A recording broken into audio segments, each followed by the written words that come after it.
Hello students, in the previous videos I have sent explanation of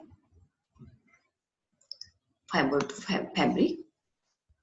So today through this presentation again you will revise the lesson in brief. Okay. So in this lesson we are going to learn different breeds across India, processing of wool, what is meant by sericulture, how the life cycle of silk moth is there, and how the silk moth they are reared by the farmers for production of silk. So we will study in detail one by one. So first point, which is breeds of sheep which are domesticated throughout the India. So on the screen you will see Lohi, it is the breed which is domesticated in Rajasthan or Punjab. Rampur and Busher, it is the breed which is domesticated in UP and Himachal Pradesh. Nali, they are domesticated in Rajasthan and Punjab. Bakarwal, they are domesticated in Jammu and Kashmir. Marwadi and Patanwadi, they are domesticated especially in Gujarat according to climate of the states. These are the different ships which are domesticated by the people who get the fleece or wool for production of wool fibers.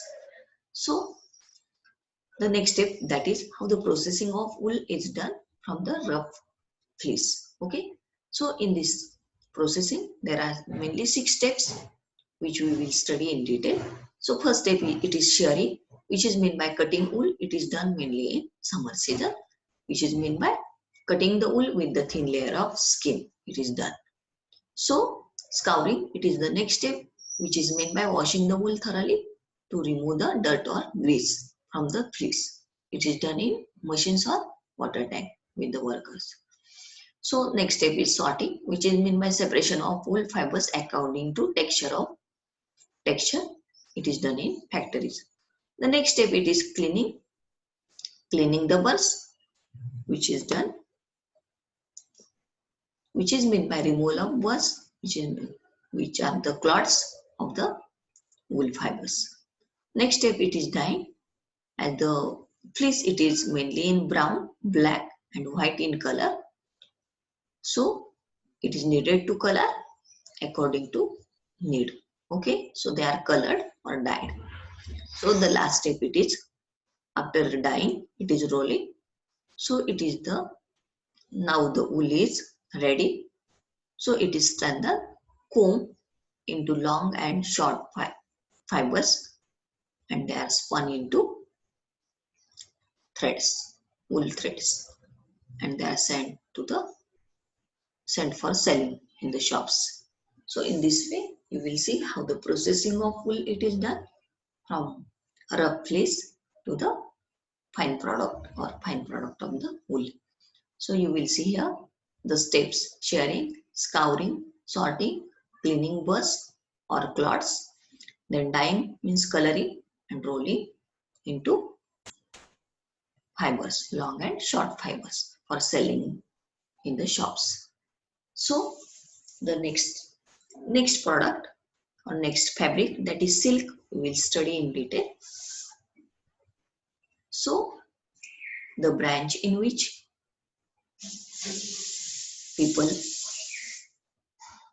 take production of silk, it is called as sericulture.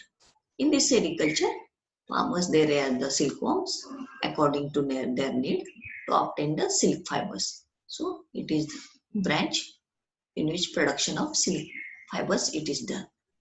So in India, mulberry plants they are cultivated to grow silk moth. Okay, and there are so many types of silk moth which are used for taking production of silk fibers, but specially and commonly used silk moth, that is mulberry silk moth. So as it produces strong, elastic, smooth and lustrous silk fibers, it is mainly used for production of silk. So in the next slide you will see life cycle of silk moth. So here you are going to learn in detail how the silk moth is producing the silk fibers. You will see here on the screen. These are the 2 adult silkworms. One is male and one is female. Female silk moth, she lays the eggs on the mulberry leaves in the number of 100. At the suitable temperature and hygienic condition, larvae hatches out from these eggs. They are feeding on the mulberry leaves day by day and they are growing in size. After some days, they stop eating mulberry leaves and they start spinning silk fibers around them. And the next stage they are entering, that is called cocoon or pupa, inside which silk moth it is developing, and whatever the covering outside, they are spinning around themselves, that is called cocoon. Okay, so from these cocoons, actually silk fibers they are separated out or they are obtained. So all these cocoons which are developed in the trays, they are collected by the farmers, they are kept in the suitable clean places in the cloth or paper. Okay, so all these cocoons they will be collected by the farmers and they will be sent in the factories for the next procedure to get silk. Okay, and when these silk fibers they are separated, whatever the silk moth they are inside, they will come out. So the next point we are going to learn, that is how the silk it is produced from the silkworms by the farmers. So that is called rearing of silkworms. So under this point, we will learn these points one by one. So farmers they are purchasing the eggs from the authorized shop, which are of good quality, which are kept under suitable temperature and hygienic condition. Either they are kept on paper or clean cloth. Okay. So under the suitable temperature, larvae hatches out from the eggs. Then these farmers they are grown mulberry trees in their farms. They are placing the trays, bamboo trays in their farms in which these larvae are kept with the chopped mulberry leaves for their food. Okay. After 20, they are, see, these larvae, they are feeding on these mulberry leaves. They are increasing in size day by day. After 25 to 30 days, they stop eating and start spinning cocoon or silk fibers around them. And for this spinning of cocoon, these farmers they provide either twigs or racks for spinning the cocoons.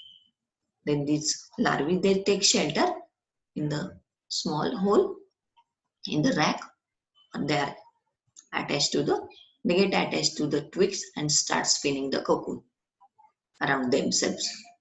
As this development of cocoon stops, and inside also silk moth they are developing, and these all the after development of all these cocoons, farmers they collect all the cocoons and they are sent for the next process to remove the silk fibers from the cocoons. So this was about how the farmers they are rearing the silkworms. The next step it is how the processing of silk it is done with the help of cocoons.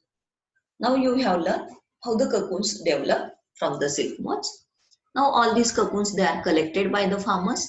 They are kept in clean and hygienic place. They are collected in piles. They are sent for the next procedure, which is meant by processing of silk, means separation of the silk threads from the cocoons. So these all the cocoons, pile of cocoon, it is either kept under the sun or they are boiled to the certain temperature. Okay, and then the outer covering silk fibers they start separating automatically. So this process is called reeling the silk. And these silk fibers then spun into silk threads according to their length. So this was about processing of silk. We will see how the farmers they rear the silk moth, how they collect the cocoons, and how these cocoons they are boiled and silk fibers they are separated from these cocoons. You will see in these pictures from these cocoons, rod shaped cocoons or spindle shape, the silk fibers, lustrous silk fibers, they are obtained. So this process, it is called reeling silk. Okay. So I will summarize the lesson in brief. In this lesson, we learn different breeds of ships throughout the India, which are domesticated by the people to get fleece. Okay. Then how the processing of wool takes place, we learn in detail. What is meant by sericulture and life cycle of silk moth. Then we learn how the silk moth, they are reared by the farmers, and how the processing of silk, it is done from the cocoon. So students, you will watch the video again and again till your doubts are clear, and you will read the PDF provided. So I will take a pause here. Thank you.